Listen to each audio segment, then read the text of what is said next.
বর্ধিত বিদ্যুৎ মাশুল বৃদ্ধির প্রতিবাদে সরব বিদ্যুৎ গ্রাহক ও কর্মচারী কল্যাণ সমিতি সোমবার সোনামুড়া কনভেনশনে অনুষ্ঠিত হয়। এখানে উপস্থিত ছিলেন সংগঠনের রাজ্য সম্পাদক নটরাজ দত্ত, বিধায়ক শ্যামল চক্রবর্তী, রণবীর রায় প্রমুখ।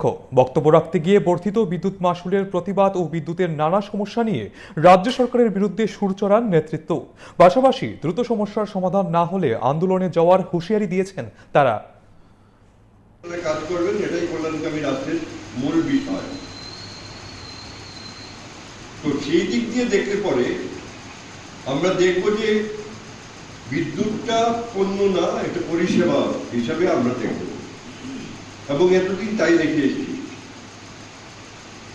কিন্তু এটাকে ওরা পণ্যে রূপান্তরিত করতে চাইছে, কর্পোরেটদের হাতে তুলে দিতে চাইছে। মুক্তবাজার অর্থনীতি আমাদের উপর চাপিয়ে দিচ্ছে যে না, কোনো পরিষেবা আর পরিষেবা স্থলে থাকবে না, সেটা এখন আমাদের লোভনীয় সেক্টর, এবং এখানে বাজার আছে, চাহিদা আছে এবং পণ্য এটা।